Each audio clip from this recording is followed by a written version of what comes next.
വേണു, എനിക്ക് തോന്നുന്നത് നമ്മൾ ഓർക്കാവുന്ന ഒരു വാചകം ഈ ഘട്ടത്തിൽ ഈ പാർട്ടിക്കുള്ളിൽ തന്നെ ഉൾപാർട്ടി സമരം രണ്ട് പക്ഷം എന്നുള്ള നിലയിൽ വിവരിക്കപ്പെട്ട് നടക്കുന്ന ഒരു ഘട്ടത്തിൽ വിജയമാഷ് പറയുന്നുണ്ട്, നമുക്ക് ഇതെല്ലാം കഴിഞ്ഞ് നോക്കുമ്പോഴേക്കും പാർട്ടി ഉണ്ടാവും, പക്ഷേ ജനങ്ങളുണ്ടാവണമെന്നില്ല.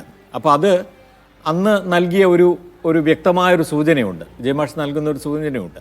ജനങ്ങളോടൊപ്പം നിൽക്കുക എന്നതാണ് പാർട്ടി. അല്ലാതെ ഒരു പാർട്ടി എന്ന് പറയുന്നത് തീർച്ചയായും അത് വെറുമൊരു ഒറ്റപ്പെട്ട ജൈവികമല്ലാത്ത ഒരു യാന്ത്രിക രൂപമായിരിക്കും എന്നുള്ളതാണ്. ഇത് മനസ്സിലാക്കി ഒരുപക്ഷെ കമ്മ്യൂണിസ്റ്റുകളുടെ ചരിത്രത്തിൽ അതിന് നല്ല ദീർഘമായ പാരമ്പര്യമുണ്ട്. ആ മനസ്സിലാക്കലിന് അത് നമുക്ക് ഇന്ത്യൻ കമ്മ്യൂണിസ്റ്റുകളുടെ കാര്യത്തിൽ തന്നെ എവിടെയോ തുടങ്ങുന്നുണ്ട്.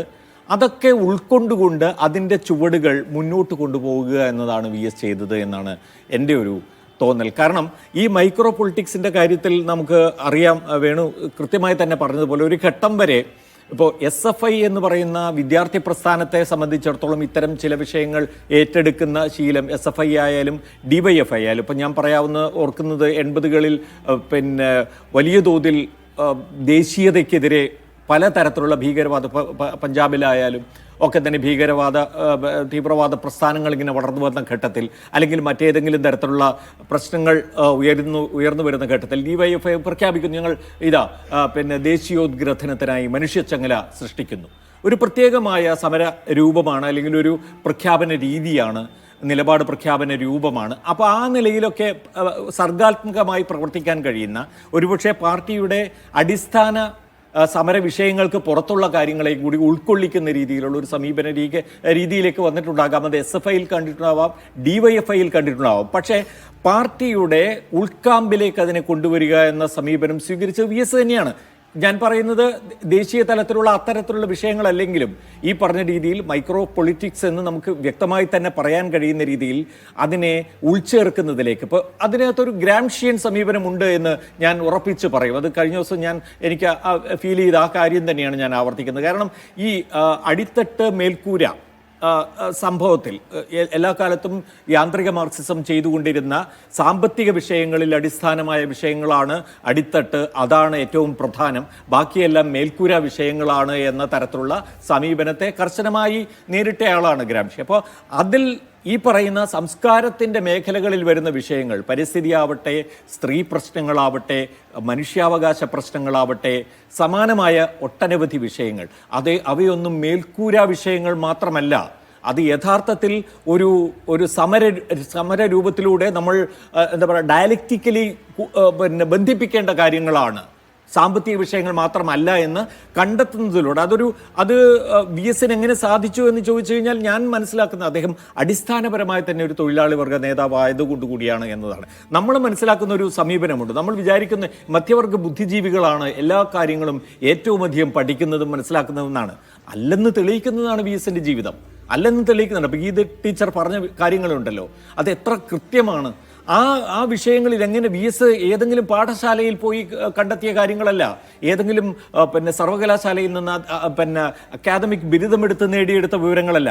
അദ്ദേഹത്തിന് അറിയാം ജനജീവിതത്തെ സ്പർശിക്കുന്നതെന്ത്, അത് എങ്ങനെയാണത് ഒരു പാർട്ടിയുടെ ആന്തരിക സ്വത്വവുമായി കണ്ണിചേർക്കപ്പെടേണ്ടത് എങ്ങനെയാണ്.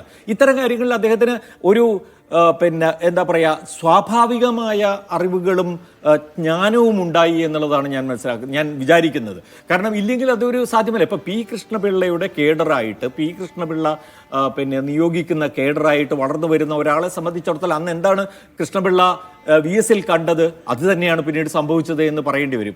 ഇതിൻ്റെ ഒരു പിൻചരിത്രത്തിലേക്ക് പോയി കഴിഞ്ഞാൽ, ഞാനത് നേരത്തെയും പറഞ്ഞിട്ടുണ്ട്, AKGയുടെ പ്രവർത്തനങ്ങൾ, എവിടെ നിങ്ങൾ ജനങ്ങൾക്ക് ഒരു പ്രശ്നമുണ്ടാകുന്നു, എവിടെ ജനങ്ങൾ ഒരു ചോദ്യം ഉയർത്തുന്നു, അവിടെ നിങ്ങൾ ഉണ്ടാവുക എന്ന നിലയിലേക്ക് AKG തൻ്റെ പ്രവർത്തന ശൈലി കൊണ്ടുവന്നത് ഒരർത്ഥത്തിൽ അന്ന് വരെയും, അല്ലെങ്കിൽ ഒരുപക്ഷെ CPMനെ കണ്ടു നിൽക്കുന്നവർക്ക് ഒരിക്കലും എളുപ്പത്തിൽ മനസ്സിലാക്കാൻ കഴിയുന്നതായിരുന്നില്ല, പാർട്ടിക്ക് തന്നെ മനസ്സിലാക്കാൻ കഴിയുന്നതായിരുന്നില്ല. അപ്പോൾ അമരാവതി സമരത്തിലൊക്കെ AKG പങ്കെടുത്തതിന് ശേഷം ആ ഒരു സാന്നിധ്യത്തിലൂടെ ആ സമരം മാറിയപ്പോഴാണ് അതിൻ്റെ മാനങ്ങൾ മനസ്സിലാക്കിയാണ് പാർട്ടി അത് ഏറ്റെടുക്കുന്നത്. അപ്പോൾ അതുപോലെ തിരിച്ച് പാർട്ടിയെ കൊണ്ടുപോകാൻ ഞാൻ ഒറ്റ കാര്യം പറയാൻ വേണു. ഇപ്പം കഴിഞ്ഞ 2-3 ദിവസങ്ങളായി നമുക്കൊരു ഫീലുണ്ട്, കേരളത്തിലൊരു കമ്മ്യൂണിസ്റ്റ് പാർട്ടി ഉണ്ട്. എന്തുകൊണ്ടാണത്? കേരളത്തിലൊരു വിപ്ലവ പാർട്ടി ഉണ്ട് എന്ന് നമുക്കൊരു ബോധം നമുക്ക് ഫീൽ ചെയ്യുന്നു. അത് ഈ നേതാവ് വിട പറയുമ്പോൾ ജനങ്ങൾ പ്രതികരിക്കുന്ന ആ രീതിയിൽ നിന്നാണ്. എന്തുകൊണ്ടാണ് വി എസിലൂടെ ലഭിക്കുമായിരുന്ന ഈ ഒരു പ്രവേഗം എന്തുകൊണ്ട് പാർട്ടിക്ക് ഉപയോഗപ്പെടുത്താൻ കഴിഞ്ഞില്ല? പാർട്ടിയുടെ സമ്പൂർണ്ണമായ വളർച്ചയിൽ അത് അത്ര കണ്ട് കോൺട്രിബ്യൂഷൻ നൽകിയിട്ടുണ്ടോ? എനിക്ക് സംശയമാണ്. അതെന്തുകൊണ്ടാണ് അതിനോട് ചേരായിക വിധത്തിൽ ഒരു റെസിസ്റ്റൻസ്, ജഡത്വം അതിനകത്ത് ബാധിക്കുന്ന രീതിയിൽ മറ്റു ചില വളരെ ക്ലിയറായി പറഞ്ഞു കഴിഞ്ഞാൽ അത് വളരെ അധികാര രാഷ്ട്രീയം, പാർലമെന്ററി രാഷ്ട്രീയവുമായി ബന്ധപ്പെട്ട് നിൽക്കുന്ന ചില വിഷയങ്ങൾ മാത്രം ഊന്നിയുള്ള പ്രവർത്തനങ്ങൾക്ക് മുൻതൂക്കം കൊടുത്തതുകൊണ്ടാണ്. അതിൽ നിന്ന് മാറി വി എസിൻ്റേത് ഒരു ഷോ ആയിരുന്നു, ഒരു വൺ മാൻ ഷോ ആയിരുന്നു എന്നുള്ള നിലയിൽ അതിനെ ചുരുക്കി കണ്ടതുകൊണ്ടാണ്. അത് കൂട്ടിച്ചേർത്ത് അതിനെ കൂടുതൽ അതിനെ ഒരു വൈരുദ്ധ്യാത്മകമായി അതിനെ വളർത്തിക്കൊണ്ടുവരാൻ കഴിഞ്ഞിരുന്നെങ്കിൽ ഈ പാർട്ടി ഇവിടെ നിന്നാൽ മതിയോ?